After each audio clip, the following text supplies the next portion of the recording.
Good evening. My name is Steve Prudholme. I'm here to introduce someone very special to me. His name is Gerry Garvin. Gerry is someone who was the epitome of self-made.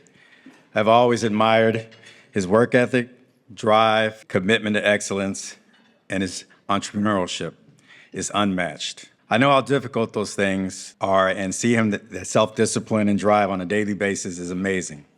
From owning his own restaurants to writing books, developing and starring in TV shows, and yes, even wanting to be a rapper. I've been a music executive for over 25 years, and Gerry and I go back in our younger years and would drive around Los Angeles, and he would rap and try to sing over songs to me and say, quote, "Man, all I need is a beat."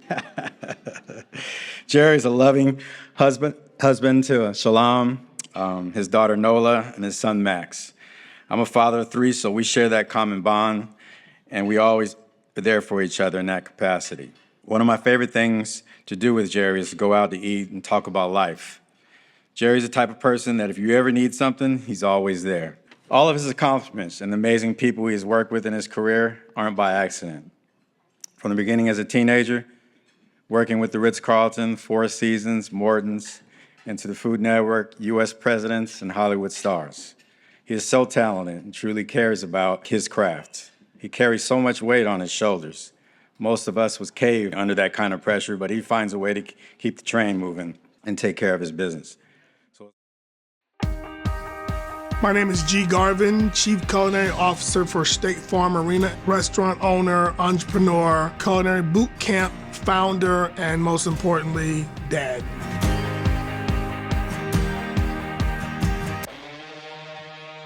I fell in love with food very early in my life, unknowingly. I wanted to help my mother, being from a single-parent household. My sisters, there's 4 girls, myself. Cooking was what we did. It was a part of our daily regimen. Every summer, I wanted to work. I wanted to have my own cash and go to my mom's job, hang out with her, sweep, not make a lot, but, too much. Growing up in Atlanta, there was all these restaurants. Once I recognized there was real opportunity, it really became something that was important to me. I have had challenges with my vision from the day of birth. I was born with crossed eyes, and the vision in my right eye, as far as I'm concerned, I'm legally blind in that right eye because I can't function without the left eye. Literally, I wore a patch on my left eye in kindergarten, so imagine that, going to school with that. You can think about it as a handicap, but I've always tried to push through. Literally now, I can't function in the real world without some form of contact lens and glasses. When I think about vision, literally vision in the kitchen and why it's so critical, using a knife, a very sharp knife, it's about precision. It's about understanding where that knife's supposed to be, how you hold those hands, the product, yourself, and using that knife. And also working on the line with tickets. We still have a very simple ticket system where when the items come in, there's notes and you have to read through it. And if you misread that, when there's a peanut allergy, you're gonna get somebody in serious trouble. The vision is critical to the success of the entire operation. My vision for the next phase of my life, the next generation of young culinary kids, is to reach one, teach one. How do I take everything I've learned and help young people turn those into successes? To keep pushing forward, work with integrity, honesty, passion, knowledge, and wisdom. One of the most important things I do is through my culinary boot camp is to find the children who have that passion and just need to have that passion ignited so that they can see what I see, because I was that kid. I've gone through a lot, but yet I sit on the other side of success and happiness only because I continue to push through. When Prevent Blindness of Georgia steps in, now you see what you're working with, right? It's a mystery to understand why he can't read well. No, it's because he can't see. If you don't take care of your eyes, life is very, very challenging. If you understand, if you can diagnose that there's a situation you can get out in front of and you can prevent it, the world opens up for you.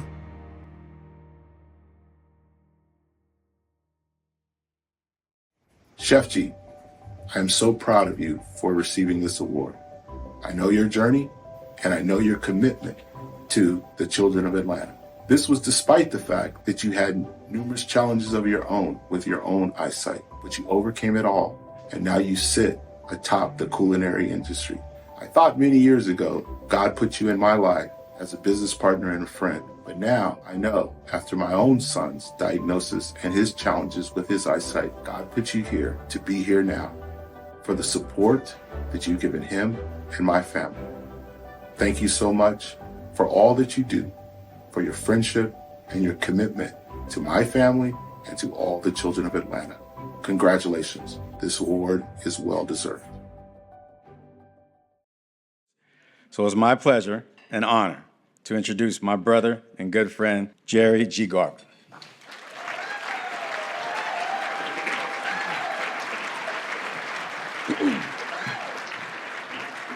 I won't keep you guys, I won't stay too long, but I just want to say thank you to everyone that's in the room, everyone that supported me throughout the years, all of you whom I don't know. I just want to say a special thanks to my mom who is here. When I tell the story thank you. When I tell the story about my eyesight, people, they really don't get it. They'll see me and I say I wear a soft lens and then I wear a hard lens on top and then I wear glasses and they'll go, wait, really? That's my life. That's my life every day. And I always say if something gets in your eye, it's an inconvenience. Something gets in my eye, it's a trip to the doctor, who is also here, my good friend Jay Choi.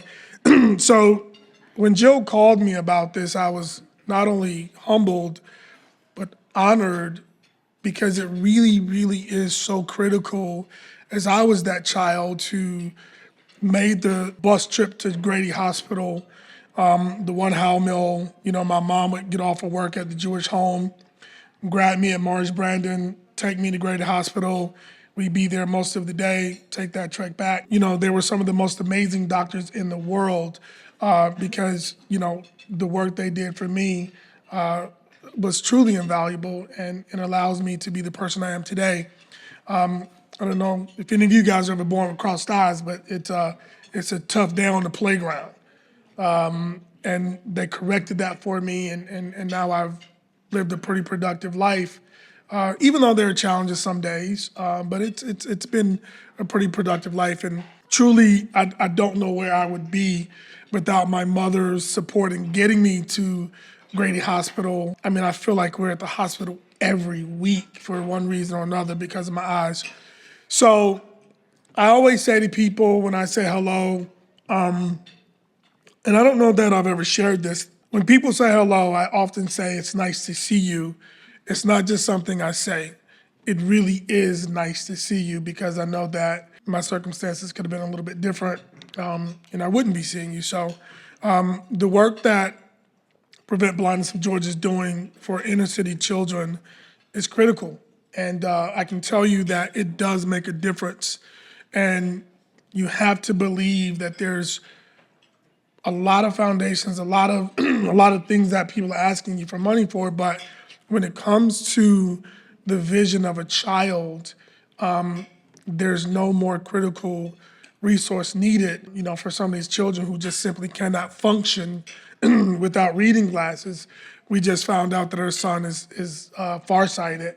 We thought he was struggling with reading, but it turns out, you know, he's not. So again, all of you guys who supported me, Hawks, Aspire TV, Jay, Steve, my wife, my family, I'm humbled, I'm grateful, and I truly, truly appreciate being here tonight. So thank you again.